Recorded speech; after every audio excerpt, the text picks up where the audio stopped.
Bismillah. Assalamualaikum warahmatullahi wabarakatuh. Alhamdulillahirabbil alamin wassalatu wassalamu ala asyrafil anbiya'i wal mursalin wa ala alihi wa sahbihi ajma'in. Asyhadu an la ilaha illallah wahdahu la syarikalah wa asyhadu anna Muhammadan abduhu wa rasuluhu la nabiyya ba'dah. Mari kita awali kajian kita dengan baca basmalah. Bismillahirrahmanirrahim. Bersyukur kita kepada Allah Subhanahu wa taala. Alhamdulillah sampai pagi ini kita masih diberi kesehatan, umur yang panjang dan juga kesempatan. Wabil khusus Allah masih berikan kepada kita nikmat iman, nikmat Islam, nikmat hidayah, nikmat ibadah yang juga sampai pagi ini Allah masih anugerahkan kepada kita. Mudah-mudahan nikmat iman Islam ini terus Allah sampaikan hingga akhir hayat kita. Mudah-mudahan kita semua nanti dipanggil dalam keadaan husnul khatimah. Amin ya rabbal alamin. Salawat dan salam marilah kita sampaikan kepada junjungan kita semua Nabi besar Muhammad sallallahu alaihi wasallam dan juga kepada keluarga beliau, para sahabatnya, dan umat yang istiqomah di sunnah beliau hingga hari kiamat. Mudah-mudahan kita bisa tetap istiqomah mengikuti sunnah Nabi semaksimal kita bisa. Mudah-mudahan di hari kiamat nanti kita bisa mendapat syafaat dari beliau dan berkumpul di surganya Allah serta keluarga dan orang yang kita cintai. Amin ya rabbal alamin. Hari ini kaji kita masuk pada bab baru. Ya, kemarin kita sudah bahas tentang bab hakikat manusia itu sampai part 5 ya. 6 kali pertemuan kalau tak salah saya. Nah, sekarang kita masuk kepada bab baru yaitu hakikat. Kalau kemarin hakikat manusianya sebagai pengantar siapa kita, tentang kita, ya. Apa hakikat manusia? Sekarang kita masuk kepada hakikat penciptaan manusia. Termasuk juga hakikat penciptaan alam semesta.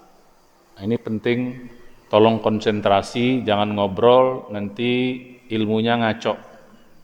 Ya, tolong jangan ngobrol, konsentrasi, karena belajar ilmu hakikat ini mesti dengan pikiran tenang. Kalau pikiran kacau nggak nangkap nanti. Itu kata Ustadz apa ya? Ini karena kita belajarnya mikir. Ya, belajarnya mikir, bukan untuk sekedar konsumsi akal saja, tapi belajarnya mikir, mencerna. Dipikir oleh akal, direnungkan oleh hati. Ya, jadi bab kita sekarang bab hakikat penciptaan manusia, ya, dan juga nanti hakikat penciptaan alam semesta. Pertanyaan mungkin sering muncul, mengapa Allah mesti menciptakan alam semesta? Kenapa sih mesti diciptakan alam semesta ini? Kenapa sih Allah mesti menciptakan manusia bikin rusuh aja nih? Ya kan Pak, bikin rusuh aja kan? Sampai-sampai malaikat mengatakan ataj'alu fiha may yufsidu fiha wa yasfiku dima wa nahnu nusabbihu bihamdika wa nuqaddisu lak. Kata malaikat begitu. Surah Al-Baqarah kan? Ayat 30 tuh. Ketika Allah mengatakan memaklumkan kepada malaikat, qala rabbuka lil malaikah, aku mau jadiin manusia nih kata Allah. Allah bukan minta pendapat, Allah ngasih tahu aja, ya, memberikan maklumat. Karena manusia ini sebagaimana pelajaran kita kemarin adalah makhluk terakhir. Manusia ini makhluk terakhir.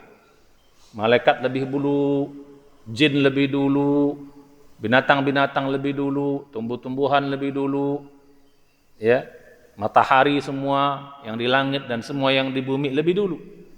Manusia ini makhluk terakhir. Nah itu kan, nah sebelum kita masuk kepada pertanyaan mengapa juga manusia ini diciptakan, pertanyaan sebelum juga mengapa alam semesta diciptakan? Pernah nanya gitu enggak Pak? Pernah mikir gitu enggak? Nah, gimana? Maka saya bilang nih belajarnya mikir nih. Pernah nanya gitu enggak? Pernah mikir gitu? Kenapa sih Allah ciptain alam semesta ini? Dengan segala pernak-perniknya.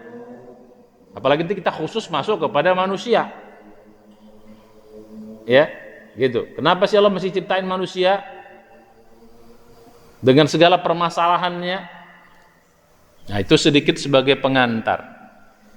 Nggak perlu jawaban karena Ustadz akan ngasih jawaban untuk kita berpikir bersama. Mungkin anak kita juga bisa nanya. Anak-anak kan sekarang canggih-canggih Pak pertanyaannya Pak.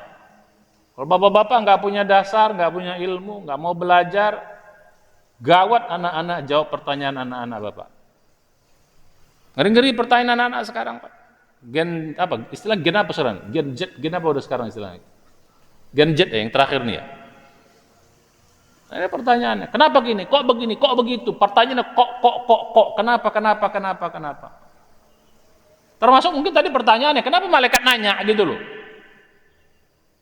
Kok malaikat nanya sih? Bahkan kata mereka bukan nanya. Kenapa malaikat protes? Malah bahasanya begitu. Kok malaikat protes?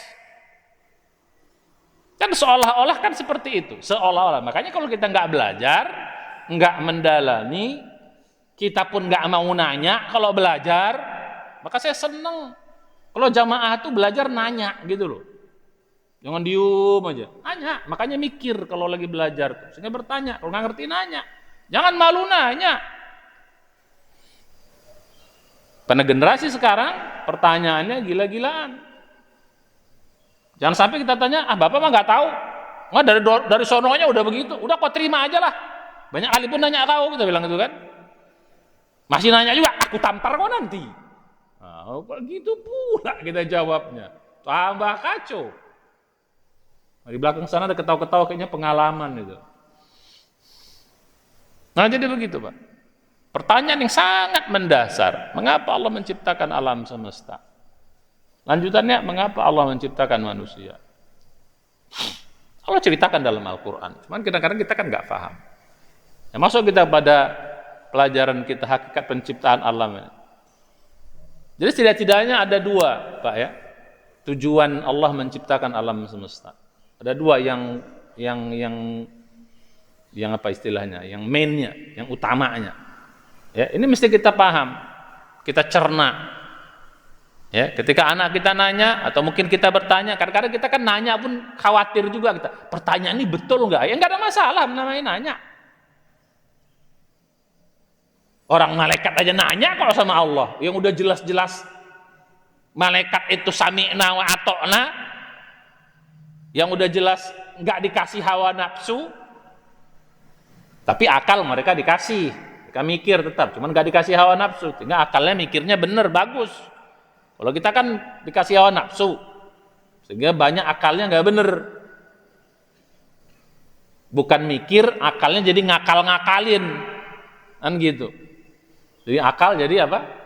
Ngakal-ngakalin. Termasuk yang kita bahas, mengapa malaikat nanya kayak gitu? Nah jawaban pertama sekalian, ya, tujuan atau mengapa Allah menciptakan alam semesta, yang pertama itu adalah agar Allah dikenal. Satu nih, catat nih, agar Allah dikenal. Kalau tidak ada makhluknya, siapa yang mengenal Allah? Coba sekali lagi dengan tenang dicerna, agar Allah dikenal. Mengapa alam ini disebut alam? Ini adalah, itulah hebatnya bahasa Arab, Pak. Semua nama, semua istilah itu ada di kalimat itu. Mengapa masjid disebut masjid? Mengapa sholat disebut sholat? Mengapa puasa disebut puasa? Mengapa Ramadan disebut Ramadan? Itu semua ada maknanya, bukan kayak bahasa kita. Kenapa gelas disebut gelas? Kenapa air disebut air? Bismillah. Ada yang tahu? Kan enggak, karena bahasa kita memang sangat miskin. Miskin banget. Ya, bahasa Arab tuh semua kata itu ada sebab-sebabnya, ada makna-maknanya. Jadi mengapa alam ini yang kita tahu nih alam tuh artinya selain Allah gitu loh. Jadi alam itu apa? Segala sesuatu yang selain Allah namanya apa? Itu alam. Atau istilah kita juga boleh makhluk, sama. Alam nih. Alam manusia, alam malaikat, alam semesta, bintang-bintang dengan segala yang ada di langit. Ma fis samawati, dan seluruh yang ada di bumi, wa ma fil ardi, wa ma bainahuma, di antara keduanya. Kenapa alam disebut alam? Alam itu artinya tanda, Pak. Arti kata-kata alam itu tanda. Makanya ada istilah alamat. Tanda orang itu ada alamatnya. Nah, kira-kira bahasa gitu. Jadi mengapa alam disebut alam itu artinya apa? Tanda. Tanda apa ya? Tanda adanya yang menciptakan alam itu, maka dia disebut alam.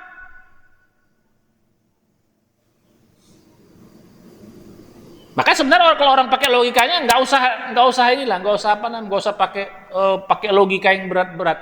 Mengapa Tuhan itu ada? Itu jawabannya sederhana, cuma kadang orang mikir rumit. Paling gampang banget membuktikan Tuhan ada. Karena adanya yang ada, pasti ada yang mengadakan, kan sederhana. Alam ini nggak mungkin tiba-tiba ujuk-ujuk ada sendiri. Karena orang ateis mengatakan tiba-tiba ada alam semestanya, ujuk-ujuk. Itu nggak masuk akal. Nggak mungkin sesuatu yang nol, yang nggak ada, menjadi ada itu nggak ada, Pak. Judul ceritanya. Coba nol kalau bahasa matematikanya, nol diapa-apain tetap nol. Tetap aja nol. Dioperasikan gimana pun nol itu. Makanya kalau kita belajar bahasa matematika, asal muasal angka itu adalah angka 1. Semua angka berasal dari angka 1. 2, 1 tambah 1. 5, 1 tambah 1 tambah 1 tambah 1 tambah 1. Setengah 1 dibagi 1 tambah 1. Berapa? Semua angka itu dimulai dari 1. Nah, kalau kita belajar apa? Belajar tauhid ya semua berasal dari yang 1. Siapa yang 1? Allah Subhanahu wa taala. Ya sulit. Karena kita lihat dalam fakta yang ada, nggak mungkin ini tiba-tiba ada di sini, nggak mungkin tiba-tiba ada di sini. Bagaimana yang sangat sederhana apa namanya nih? Tisu yang sederhana aja ada yang ngadain. Yang sangat sederhana begini. Bagaimana alat yang kompleks ini tiba-tiba ujuk-ujuk ada? Am khuliqu min ghairi syai'in am humul khaliqun, kata Allah.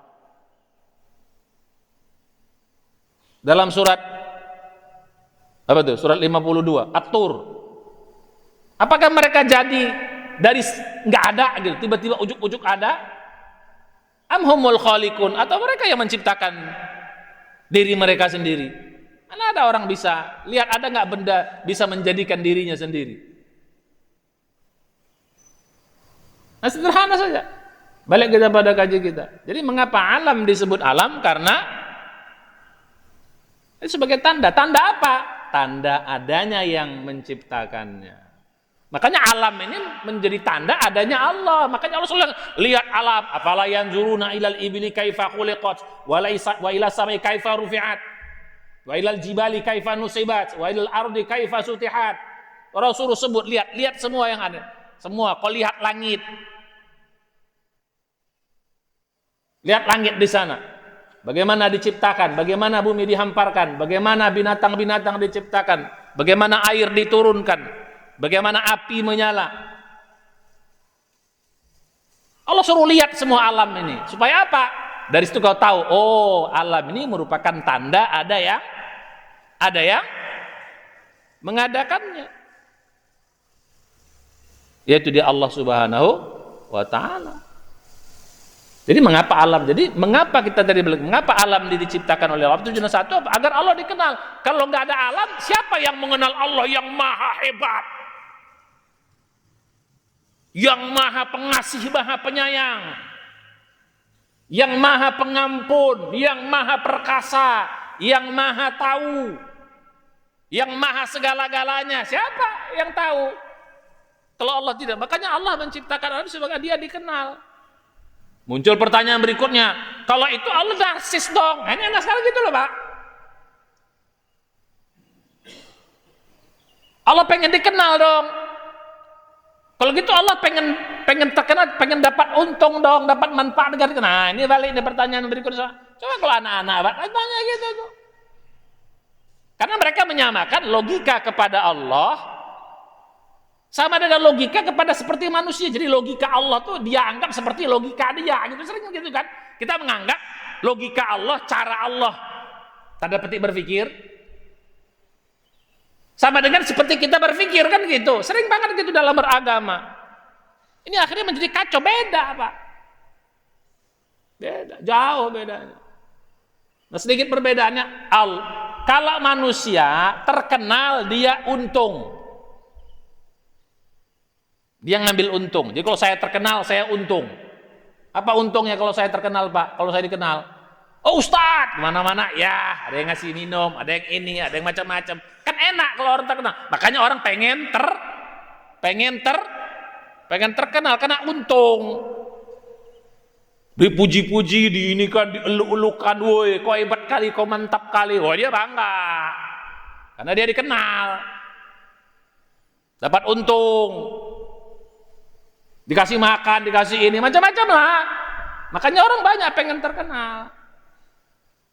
Yang dikenal untung, yang mengenal tanda petik ya rugi. Karena dia akan melayani, dia akan memuji, dia akan mengini. Dia ya seolah-olah yang dikenal untung, yang mengenal yang tanda petik rugi. Karena harus melayani, harus ini. Minimal kan kalau kita bahkan selfie. Kalau terkenal itu kan enak, Pak. Betul. Tapi beda dengan logika Allah. Justru yang mengenal yang untung. Allah tidak ngambil untung. Dan Allah tidak rugi juga. Jadi yang mengenal yang untung yang mengenal. Jadi siapa yang mengenal Allah, dia yang untung. Beda dengan manusia. Dan Allah tidak butuh dipuji karena dia sudah maha terpuji. Untung kita yang mengenal Allah. Makanya dia ciptakan alam semesta supaya nanti dimasuk kepada yang kedua. Supaya dia dikenal. Kalau dia dikenal, yang untung yang mengenal. Nah, kita yang mengenal Allah adalah yang untung. Jadi siapa yang makin mengenal Allah, pasti dia beruntung. Kan dia akan mendapat manfaat dari, ya dia nggak kenal aja Allah kasih manfaat, apalagi dia mengenal Allah tambah banyak manfaatnya. Jadi apa Pak? Beda ya. Kalau manusia yang dikenal, yang untung. Nanti sama termasuk berikutnya Pak. Kenapa Tuhan mesti disembah? Emang dia perlu disembah? Emang dia butuh disembah? Emang dia ngambil untung terhadap orang yang menyembahnya? Ini sering pertanyaan begitu. Nah, karena kita mengambil logika seperti logika kita. Kan gitu, kalau kita melayani seseorang, melayani seorang, berarti yang untung yang dilayani, yang rugi yang melayani. Logika kepada Allah berbeda. Justru yang menyembah yang untung, yang melayani yang untung. Maka kalau istilah Abdullah, ya, kalau istilah Abdullah, the servant of Allah atau the servant of God. Kalau kita kan hamba, ya. Yang untung yang hamba, kita yang untung yang menyembah. Allah nggak ngambil untung. Makanya dalam Al-Quran kata Allah innallaha ghaniyun 'anil alamin. Allah sedikit pun nggak ngambil untung, nggak butuh pada alam semesta ini. Alam semesta ini mau nyembah, nggak ada urusan sama Allah. Memuji nggak ada bertambah kemuliaannya, nggak menyembah pun nggak berkurang kemuliaan dan kekuasaannya. Jadi yang untung siapa? Yang untung siapa Pak? Yang mengenal. Maka banyaklah kenal Allah, pasti untung. Hati tenang. Kita mengenal Allah Maha Perkasa, ya enggak takut kita. Kalau kita tertindak, pasti Allah akan yang Maha Perkasa, yang akan Maha mengetahui keadaan kita, yang akan nolong kita. Ini bikin kita lebih tenang. Siapa yang mengenal Allah, pasti dia akan lebih tenang. Siapa yang melupakan Allah, pasti dia akan bahaya. Dengan kita mengenal Allah Maha Pemberi rezeki, jadi nggak takut kita rezeki. Allah Maha Penyembuh, gak takut kita sakit. Allah Maha Rahman, Maha Rahim pun gak takut kita mati. Nah, kira-kira gitu. Karena kita akan bertemu yang Maha Rahman, bertemu yang Maha Rahim. Apa nggak rindu Bapak ketemu Allah? Rindu ketemu Allah Pak? Rindu juga Ustadz, tapi jangan sekarang lah, kan gitu. Betul. Itu kok lemas amat sih ngajinya nih, kurang semangat gini saya nengoknya. Betul atau betul? Woi, betul atau betul? Ibu-ibu. Bersuara sedikit. Lemes banget ngaji. Kalau jamaahnya lemes, ustadz pun lemes juga. Dalam jamaah dia lemes juga ngajarnya. Tapi kalau jamaahnya semangat, awak semangat juga jadinya. Nah, itulah manusia. Balik pada kaji kita. Jadi mengapa Allah menciptakan alam semesta? Tujuan pertama agar agar Allah dikenal. Kalau nggak ada Allah menciptakan, siapa yang mengenal Allah? Sendiri aja Allah di alam semesta ini. Nggak pakai alam semesta ya. Sendiri aja Allah dalam bentangan selain Allah itu. Maka Allah ciptakan alam semesta agar dikenal. Yang untung siapa? Yang mengenalnya. Oh, tahu kita Allah Maha. Yang kedua, ini sebab utama yang kedua. Allah menciptakan supaya ada yang bisa merasakan Rahman dan Rahimnya. Merasakan kebaikannya. Kalau Allah nggak ciptakan, siapa yang merasakan kebaikan Allah yang Maha Baik? Kalau tak ada kita-kita ini, siapa yang merasakan Maha Baiknya Allah? Allah menciptakan agar ada yang bisa merasakan Maha Baiknya Allah, Maha Rahman, Maha Rahimnya, Maha Razaknya. Dan termasuk nanti kita, mengapa Allah menciptakan adanya kejahatan-kejahatan, termasuk juga apa? Kalau nggak ada kejahatan, nggak tahu kita Allah tuh hebat. Kalau nggak ada kejahatan, nggak tahu kita Allah tuh Maha Pengampun. Betul atau betul? Taunya kita adanya Allah Maha Pengampun kalau ada apa? Kalau ada orang yang salah. Kalau nggak ada orang salah, nggak tahu kita apa. Maka Allah ciptakan masalah itu. Maka Allah ciptakan ini ya salah satu supaya kita tahu tanda Allah Maha Pengampun.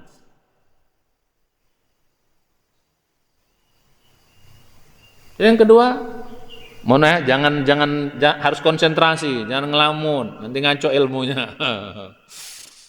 Ya, agar Allah bisa menebarkan rahmatnya, menebarkan kebaikannya kepada siapa? Itu saya bilang tadi, yang mengenalnya pasti akan mendapatkan kebaikannya. Ya kalau nggak ada makhluk, siapa yang bisa merasakan bahwa Allah Maha Rahman, Maha Rahim? Nah, ini ada matahari, kita ngerasakan ada ini ya. Semua makhluk merasakan, cuman nggak tahu. Kita semua makhluk merasakan kebaikan, cuman kita nggak seperti kita. Makhluk lain kan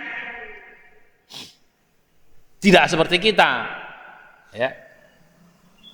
Yang diberikan hawa nafsu kan cuma dua makhluk, jin sama manusia. Selain itu kan semua menerima kebaikan Allah. Pak, binatang itu sholat, Pak. Mereka mengenal Allah. Binatang itu berzikir, Pak. Walakin la tafahuna tasbihahum. Cuman kita nggak ngerti mereka bertasbih seperti apa. Mereka muji Allah akan kebaikan Allah. Binatang memuji, angin memuji, langit memuji. Makanya sabbaha lillahi ma fi samawati wa ma fil ardh. Yusabbihu lillahi ma fi sama. Bertasbih kepada Allah seluruh yang di langit, seluruh yang ada di bumi. Angin, gunung, binatang, cacing, dabbatun fil ard, semua yang ada di bumi, semua yang di langit, apalah namanya, apakah malaikat, apakah bintang, apakah matahari, seluruh makhluk memuji Allah Subhanahu wa taala. Cuman kita nggak ngerti bagaimana tasbihnya. Kucing meong-meong, jangan-jangan lagi tasbih, Pak. Bahkan sholat. Binatang, makhluk pun sholat, Pak. Lihat dalam surah An-Nisa, An-Nur ayat 41. Qad alima sholatahu wa tasbihah. Seluruh makhluk tahu cara sholatnya dan cara bertasbihnya. Ini ayat menjadi dalil seluruh makhluk itu sholat dan bertasbih. Surat 24 An-Nur ayat 41. Cuman kita nggak ngerti cara sholatnya, nggak ngerti cara bertasbihnya. Jadi kalau ada orang tak sholat, itu lebih buruk dari binatang, dari comberan, dari cacing, dari kuman. Karena kuman, cacing, semua makhluk, apalagi bintang langit bertasbih dan sholat. Ada kata-kata sholat di situ, Pak. Lihat coba. Surat 24 ayat 41. Itu kata-kata sholatahu wa tasbihah. Kata-kata sholat disebut di situ. Cuman di situ terjemahannya berdoa. Ya memang hakikat sholat itu ya berdoa dan zikir. Kalau nanti balik pelajaran tentang hakikat sholat itu hakikatnya apa? Doa dan zikir. Makanya Allah mengatakan wa aqimis sholah li dzikri. Kerjakan, tegakkan sholat untuk mengingatku atau zikir. Jadi hakikat nanti kita belajar itu. Nanti setelah ini kita nanti belajar hakikat ibadah, hakikat sholat, hakikat puasa, hakikat sedekah, hakikat baca Quran, hakikat zikir. Nah, itu belajar. Wih, panjang cerita kita, Mak. Ya minimal 30 tahun kita ngaji lah. Itu minimal. Mudah-mudahan hidup terus sampai 30 tahun ke depan. Termasuk ustadznya. Amin. Tapi sehat gitu loh. Jangan hidup tapi tak sehat. Itulah la yahya wa la yamut tuh nanti itu. Tak hidup tak juga mati. Balik kita pada kaji. Lihat binatang apa? Lihat coba. Nih. Jadi kalau kita mau iseng-iseng betapa agama Islam ini agama yang satu, karena seluruh makhluk itu Islam, Pak. Seluruh makhluk itu sholat. Seluruh makhluk itu bertasbih kepada Allah. Jadi Tuhannya satu, pasti agamanya satu. Maka coba iseng-iseng tanya sama orang kafir, tanya sama orang Kristen, orang apalah, kambing itu agamanya apa? Coba tanya. Pohon itu agamanya apa? Matahari itu agamanya apa? Coba tanya iseng-iseng, Pak. Pasti mereka nggak bisa jawab. Masa sih pakai agama? Tuh. Kata bingung. Ya nggak usah manusia lah. Binatang kita bilang. Emang binatang ada agamanya? Emang mata kita ada apa agamanya? Islam. Afa ghayra dinillahi yabghun, kata Allah dalam surat Ali Imran. Apakah mereka masih mencari lagi agama selain Allah? Selain agama Allah? Afa ghayra dinillahi yabghun. Apakah mereka masih mencari lagi agama selain Allah? Walahu aslama. Padahal kepada Allah aslama, telah Islam. Jadi Islam itu artinya berserah diri. Tunduk patuh. Man, seluruh yang di langit, fis samawat wal ard, seluruh yang ada di bumi. Tau'an au karhan. Apakah mereka mau sukarela atau tidak? Semuanya tunduk Islam kepada Allah. Semuanya, Pak. Tsumma ilaihi yurja'un, dan kepada Allah kita semua kembali. Jadi balik kepada yang tadi. Jadi apa agama kucing, Pak? Apa agama kucing? Islam. Apa agama angin? Islam. Apa agama tumbuh-tumbuhan? Apa agama gunung? Apa agama matahari? Apa agama bintang? Apa agama seluruh makhluk Islam? Apa agama? Tanya sama agama yang lain. Gak usah jauh-jauh, kita tanya sama orang Serani. Sebelumnya Nabi Adam agamanya apa? Bingung dia. Agama Kristen. Mana bisa dia bilang agama Kristen? Orang Kristen jadinya kapan? Agama Nabi Adam apa Yahudi? Jauh banget. Seluruhnya Islam. Itu menunjukkan apa? Bahasa ini agama yang benar. Karena semuanya satu. Tuhannya, satu penciptanya, ya satu agamanya. Jadi bukan dibilang Islam itu datang setelah Nabi Muhammad. Nabi Muhammad membawa agama Islam dari jauh sebelum nabi-nabi sebelumnya. Jauh sebelumnya. Jadi bukan Nabi Muhammad itu pembawa agama Islam, tidak. Karena Nabi Muhammad hanya apa? Penerus saja dari nabi-nabi sebelumnya. Balik kita pada kaji kita. Ya, udah betul kan? Buka cek itu tadi, surat 24 ayat 41. Seluruh makhluk sholat, Pak. Maka kalau ada orang tak sholat itu lebih buruk dari binatang. Binatang aja sholat kok. Dan bertasbih kepada. Cuman apa? Walakin la tafqahuna tasbihahum. Kalian nggak ngerti cara sholatnya, nggak ngerti cara tasbihnya. Sekarang ternyata udah peneliti mereka kemarin ternyata pohon-pohon itu punya suara, ada suara-suaranya, Pak. Suara-suara itu apa namanya teratur gitu loh. Diteliti di pohon itu, di dalam itu ada suara-suaranya. Mereka bingung ini suara apa. Begitu balik ke orang Islam, kata orang yang beriman, itu mereka sedang bertasbih kepada Allah Subhanahu wa taala. Jadi kalau ada kucing meong-meong jangan marah Pak, jangan-jangan dia sedang sholat. Dia gini-gini kucing itu, jangan-jangan berwudu dia Pak, tayamum dia. Ciuk. Ya bercanda ya, jangan-jangan kita kan nggak tahu caranya. Pakai cuci muka juga lah kucing itu Pak, cuci muka ada kucing kan, dia bertasbih, dia bertayamum dia atau berwudu dia. Balik kepada kaji kita.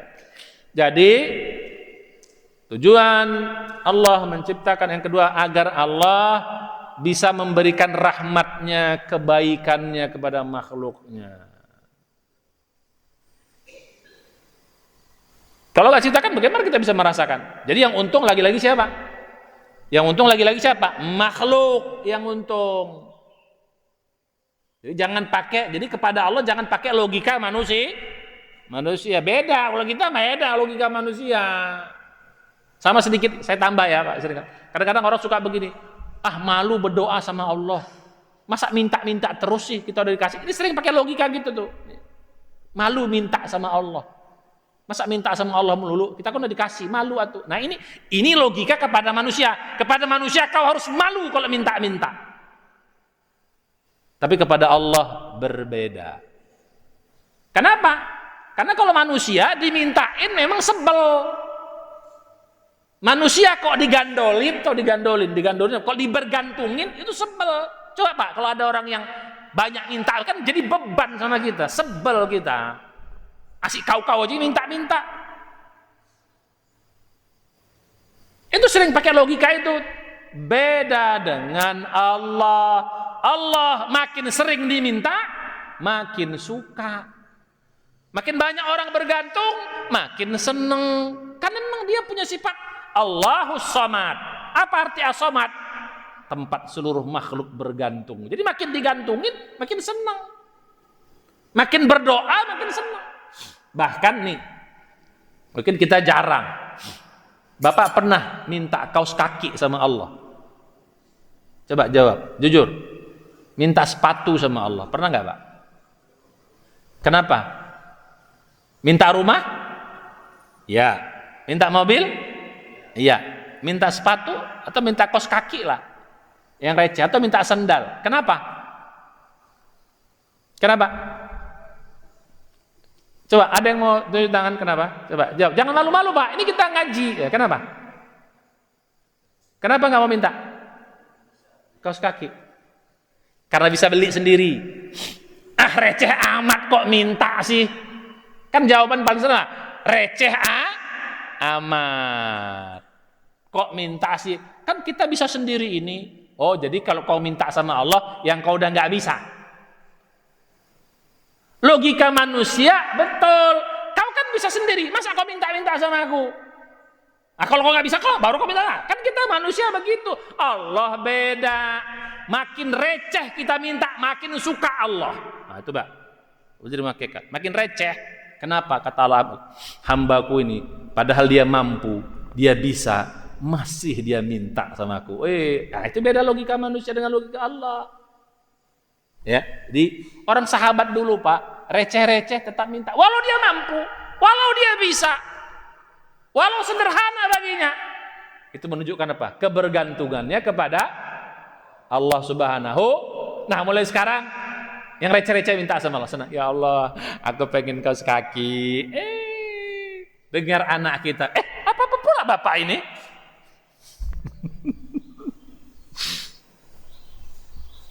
Nah, jadi orang-orang soleh dulu Pak, bukan yang berat, yang receh pun dia minta. Kenapa? Beda Allah dengan manusia. Makin bergantung manusia makhluk, Allah makin senang. Makin digandolin, makin diminta, makin dikeluh kesahin, makin merengek-rengek, makin senang Allah. Beda dengan manusia. Coba ada orang minta sama mereka, kau banci ke dia pun kau, piku sana. Itu manusia ya kayak gitu, manusia kayak gitu. Apalagi orang Medan, kayak gitu dia. Jawabannya, kau bisa kamu titik sana. Itu. Jadi balik pada kaji kita. Jadi Allah menciptakan alam semesta ini, makhluknya agar apa? Bisa merasakan kebaikan Allah. Nah, termasuk yang ketiga, Allah menciptakan alam termasuk menciptakan manusia nanti, termasuk menciptakan yang jahat-jahat, apa? Biar kita tahu Allah punya sifat yang serba maha. Makanya ada kejahatan, Pak. Kalau nggak ada kejahatan, nggak tahu kita Allah maha perkasa. Kalau nggak ada kejahatan, Allah maha perkasa. Oh, biar ada orang zalim, nggak takut kita. Karena ada Allah yang maha pengasih. Nah, itu hebatnya. Cuman lagi-lagi balik pada kita, yang untung siapa?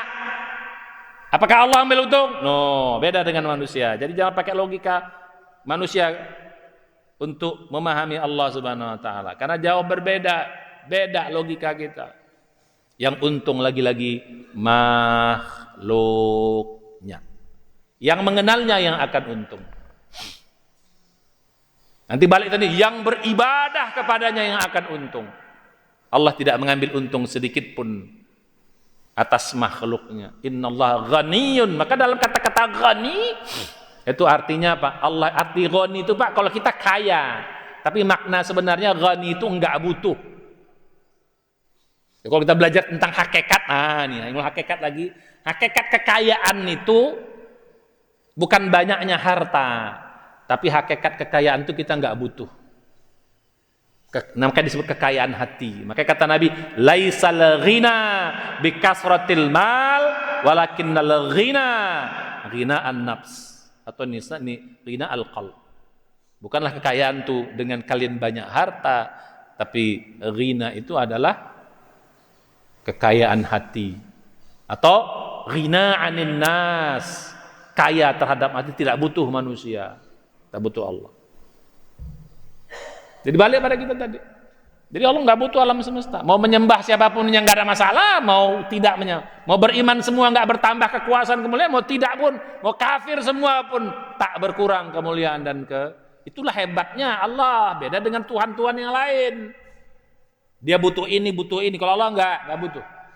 Justru kita lah makhluknya yang butuh. Ya ayuhan nas antumul fuqara ilallah. Manusia, kalian yang butuh aku, kata Allah. Wallahu wal ghaniyul hamid. Allah itu tidak butuh kita karena dia maha kaya dan maha terpuji. Enggak butuh pujian kita. Yang memujinya lah yang untung. Allah tidak butuh salat kita. Salatlah yang untung. Allah tidak ngambil untung terhadap beriman kita. Yang berimanlah yang untung. Paham ya? Itu cara kita memahami tentang konsep agama kita. Balik pada kaji kita. Jadi yang kedua apa? Agar makhluk bisa merasakan kebaikan-kebaikan Allah. Termasuk yang ketiga juga, agar bisa makhluk, termasuk adanya kejahatan nanti, Pak. Jadi bukan begitu. Jadi alhamdulillah dong ada kejahatan, jangan begitu.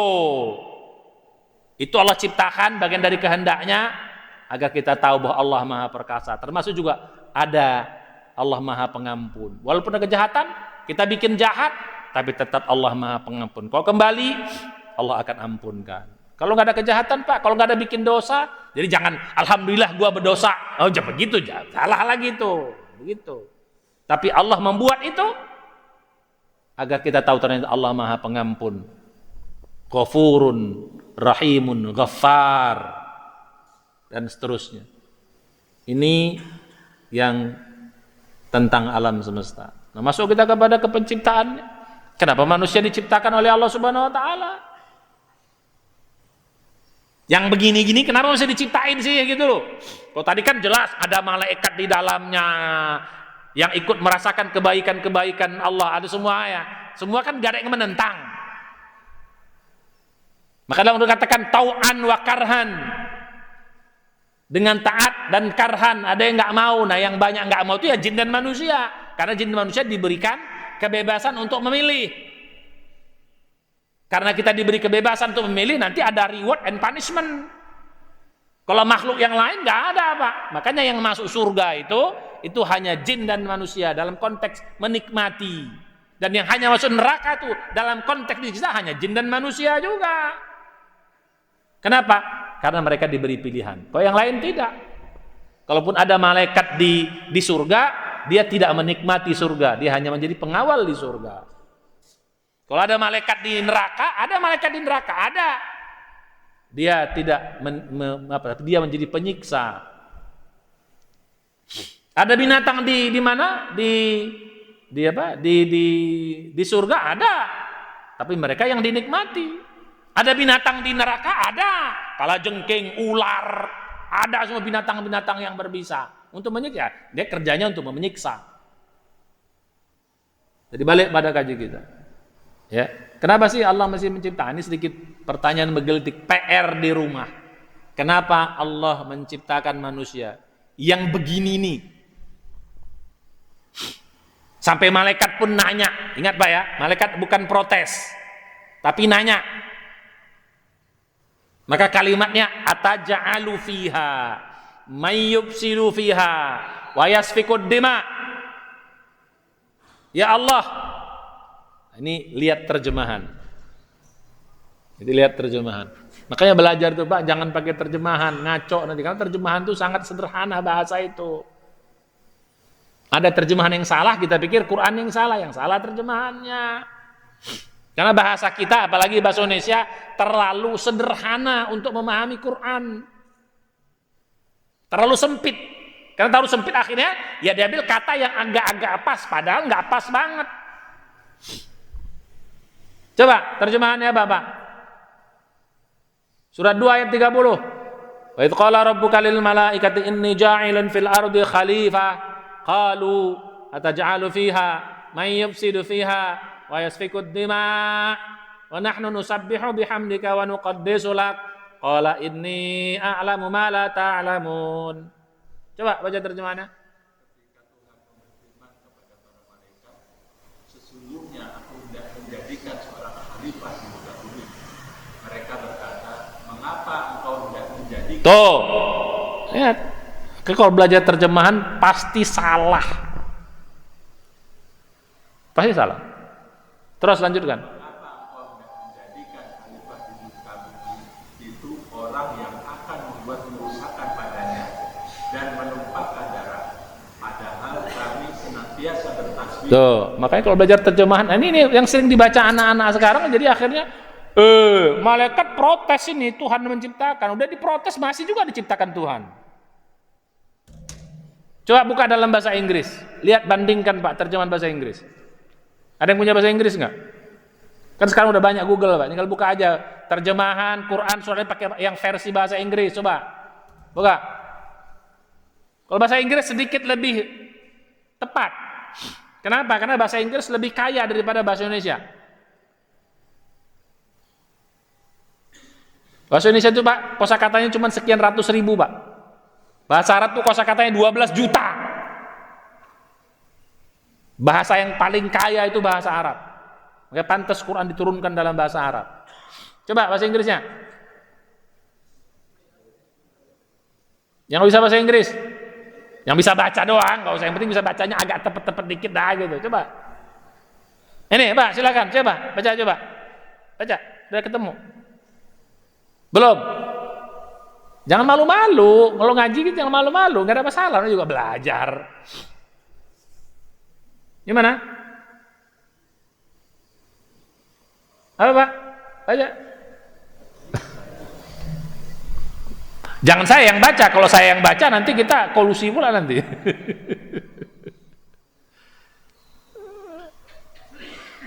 Lihat, buka di Google, dia pakai ChatGPT apa sih namanya itu. Udah, betul. Udah ketemu belum? Apa coba? And mention of Muhammad when your Lord said the angel, indeed I will make you wonder a successive authority. They said, will you place me on? Tuh, lihat bahasanya. They said, will you please apa? Place. Ya. Coba baca lihat terjemahan bahasa Inggris. Will you dengan ini why? Kenapa? Bahasa Indonesianya kenapa? Bahasa Inggris tidak, nggak ada kata will you. Apa arti will you? Akankah engkau? Lihat terjemahannya beda. Yang satu, akankah engkau menciptakan? Terjemahan bahasa Inggrisnya. Bahasa Indonesia, mengapa kau menciptakan?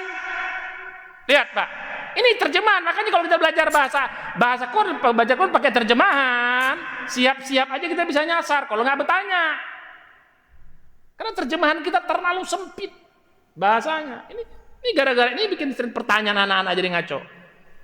Mengapa kau ciptakan manusia yang jelas bikin rusuh di muka bumi ini? Wow, gitu kan seolah-olah malaikat ngomong. Kalau dalam bahasa Indonesianya, tapi coba bahasa Inggris. Will you, akankah engkau menciptakan? Beda Pak. Apa beda mengapa dengan akankah? Kalau mengapa itu kesannya protes. Ngapa kau bikin kayak gitu? Kan protes, menanya sebab. Makanya anak-anak sering gara-gara terjemahan. Kalau bahasa Arab jelas. Ataj'alu fi itu artinya bertanya, apakah kamu sudah makan? Akalta atau akalta? Apakah kamu sudah sholat? Atau salli, asallait? Apakah? Jadi bertanya malaikat itu. Bertanya berarti pengen tahu. Kan beda. Kalau kita bertanya apakah, maka jawaban Allah, apa kata Allah? Ini, kan dia mau tahu, tuh dikasih tahu. Nanti berikutnya penjelasannya. Jadi pertanyaannya malaikat tuh pengen tahu, apakah engkau akan menjadikan, tanda petik, orang yang bikin. Mengapa mereka bertanya seperti itu? Karena ada peristiwa sebelumnya. Bumi ini diisi oleh makhluk yang bikin rusuh terus, namanya jin. Jin itu bikin rusak dulu di muka bumi ini. Maka ketika Allah mencipta, makanya kata-kata khalifah itu Pak artinya pengganti. Ini juga suka salah ini. Khalifah itu artinya pengganti, walaupun bisa maknanya pemimpin, tapi makna yang paling ini khalifah itu pengganti. Maka khalifah Nabi itu namanya Khalifatur Rasul. Apa arti Khalifatur Rasul? Pengganti Rasul. Cuman kita singkat khalifah karena dia pemimpin. Khalifah artinya pemimpin. Maka lihat terjemahannya. Mana ada kata pemimpin di situ? Coba terjemahannya apa? Suksesor kan?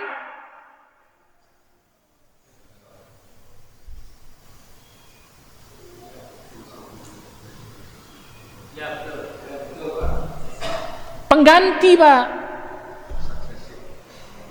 Pengganti, khalifah itu pengganti. Apa kau jadikan manusia sebagai pengganti? Nah, ini kita karena nggak ngerti bahasa Arab, pakai terjemahan, ambil kesimpulan. Malaikat protes. Ada yang pernah berpikir begitu? Nggak apa-apa kalau belum belajar. Makanya belajar.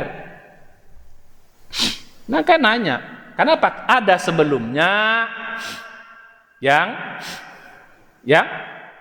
bikin rusuh, namanya apa? Jin. Makanya digantikan sama Allah dengan manusia. Jadi malaikat nanya, apa mau dijadikan pengganti juga yang bakal begini? Maka Allah mengatakan, Allah nggak mengatakan enggak, Allah nggak mengatakan iya juga Pak. Apa Allah bilang? Ini itu hebatnya bahasa Quran. Ini a'lamu ma la ta'lamun. Kalau Allah bilang enggak gitu kok. Berarti nggak ada manusia yang bikin rusuh. Ada juga, tapi tidak seperti yang kalian maksudkan. Makanya inni a'lamu ma la ta'lamun. Aku lebih tahu dari apa yang kalian tahu. Kalian tahunya cuma segitu, Pak. Allah Maha tahu yang lebih lagi. Balik pada kaji kita. Ya. Jadi mengapa Allah menciptakan alam semesta ini? Menciptakan manusia seperti apa? Ini PR di rumah. Minggu depan ditanya, bulan depan ditanya. Jadi balik sedikit ya. Jadi malaikat bukan tapi nanya. Oh, nanya. Apakah? Maka beda, Pak. Maka terjemahannya hati-hati.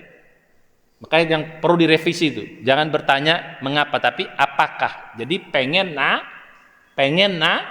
nanya. Karena kita sering protes, terus bacanya mengapa, kita pakai lagi, oh malaikat protes. Nah, karena kita tukang protes, tukang demo, tukang protes, ya kan? Nah, jadi kita pikir malaikat sama kayak kita, kan gitu persepsinya. Ya Pak ya.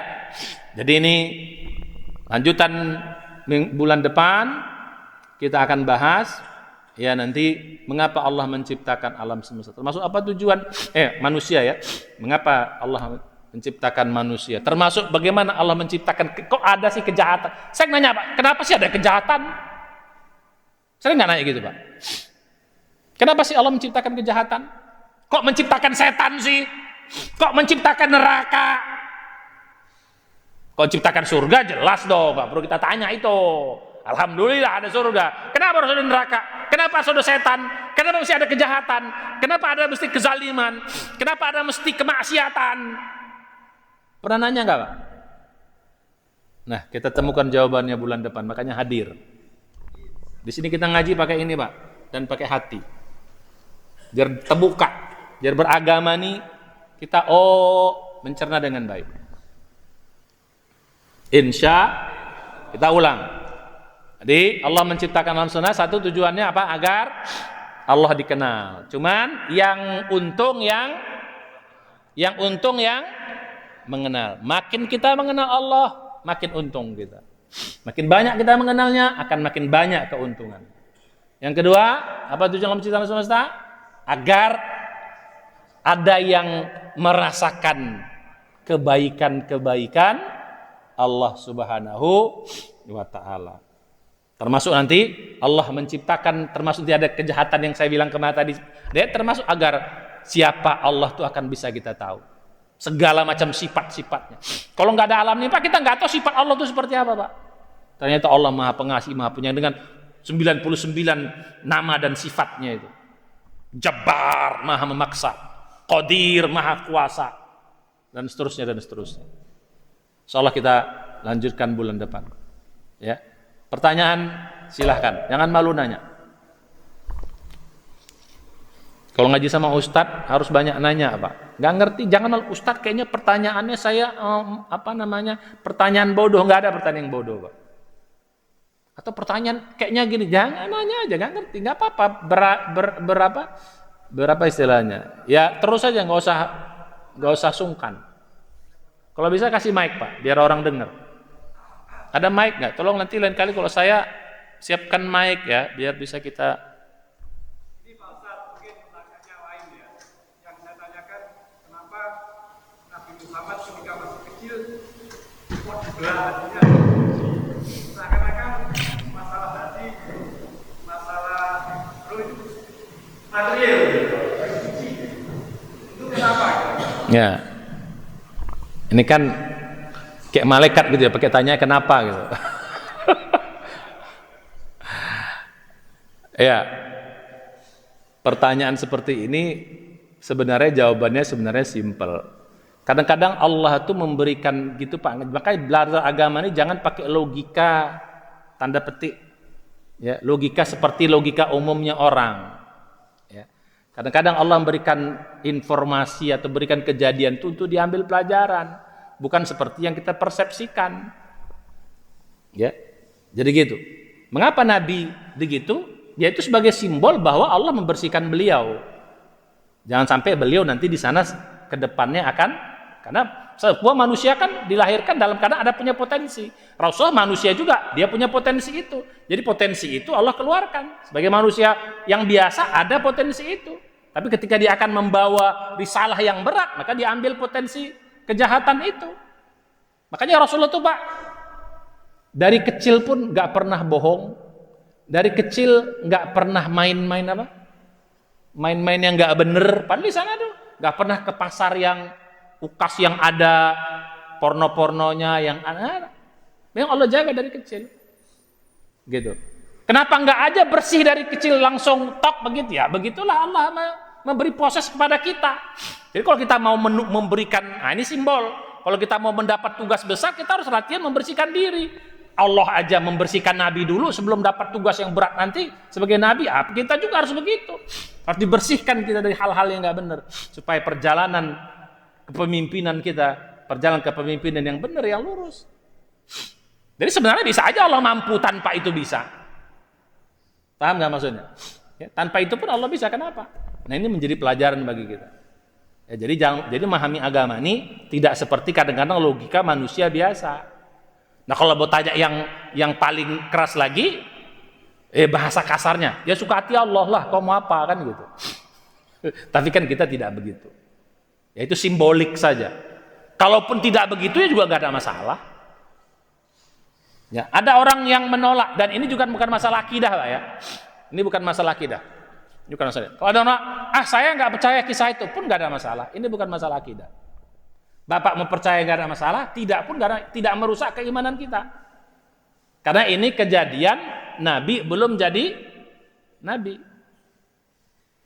Jadi Nabi sebelum jadi Rasul Pak, semua peristiwa dia tidak perlu kita contoh. Paham? Ya, yang perlu kita contoh setelah dia menjadi Rasul. Makanya bunyi ayatnya apa? Laqad kana lakum fi. Nah, ini hebatnya ke bahasa Quran. Laqad kana lakum fi Rasulillahi uswatun hasanatun. Tidak disebut laqad kana lakum fi Muhammadin fi Rasulillah. Artinya apa? Sungguh di dalam diri Rasul. Artinya apa? Yang kita contoh itu adalah ketika dia sudah menjadi Rasul. Makanya kalau ada orang nikah 25, saya ikut Nabi, itu belum sunnah. Karena waktu itu Nabi belum jadi Nabi.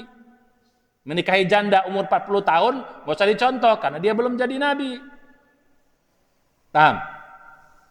Dia jadi seorang manusia. Ya, masih seorang. Jadi yang kita menjadi tanda petik diperintahkan mencontoh Nabi ketika dia sudah menjadi Rasul. Berarti segala sesuatunya ada berkaitan dengan risalah agama. Sehingga banyak ulama mengatakan hal-hal yang bersifat bukan agama, kita tidak sunnah mencontoh Nabi.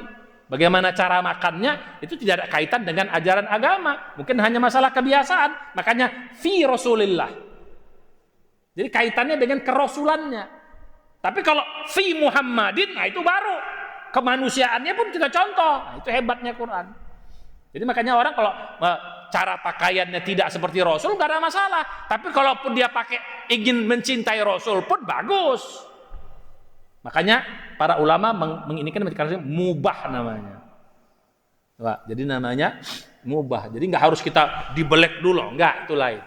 Itu kejadian Nabi sebelum menjadi dan ini bukan masalah akidah. Jadi ada yang tidak percaya, tidak ada masalah. Tidak menambah iman kalaupun percaya, dan tidak mengurangi iman kalaupun tidak percaya. Pertama, tidak ada di Quran, dan ini bukan masalah prinsip dalam akidah. Ya Pak ya? Jadi gitu. Jadi kalau ada orang nggak percaya, ya nggak apa-apa, nggak ada masalah. Tapi kalau nggak percaya Nabi Muhammad itu Rasul, lah itu baru, wah itu berat, itu bisa jatuh pada kekafiran. Bagus pertanyaannya. Tapi saya mau kaitan dengan pelajaran ini. Tapi pertanyaan yang aneh-aneh pun boleh, nggak apa-apa. Ya, nggak ada masalah Pak. Nanya yang aneh-aneh pun nggak masalah. Anak-anak sekarang pertanyaannya gila-gilaan Pak, di luar logik itu. Saya punya anak 3 orang masih muda lah, belum itu masing-masing punya pertanyaan. Kalau kita bapak nggak ngerti, babak belur aja pokoknya. Mau mendebat, mau ini. Anak-anak sekarang mana ada takutnya. Banyak di medsos berkeliaran ditanya sama bapaknya nggak paham. Makanya bapak kalau ada pertanyaan itu nggak bisa jawab, diam aja. Oke, nanti bapak tanyain. Nah, pas ketemu ustadz tanya, belum meyakinkan, tanya sampai bapak yakin. Biar anak-anak kita ini terselamatkan. Banyak anak-anak sekarang nggak percaya agama loh Pak. Lihat kan? Bahkan kadang-kadang lulusan pesantren, karena di pesantren kan diajarkan mereka cuman sami'na wa ata'na, akalnya nggak dibuka. Begitu dia keluar pesantren, dibuka akalnya, wih.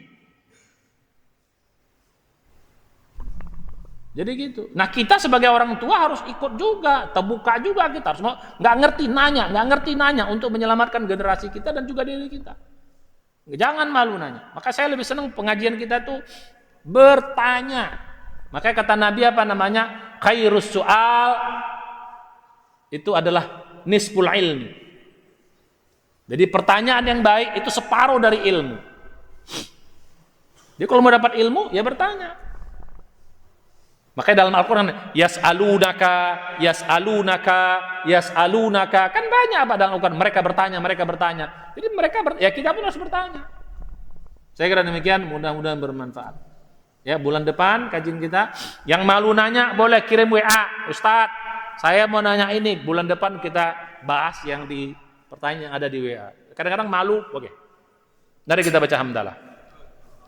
Alhamdulillah alamin, doa penutup majelis. Subhanallah, alhamdulillah, syadallah anta, astagfirullah, assalamualaikum warahmatullahi wabarakatuh.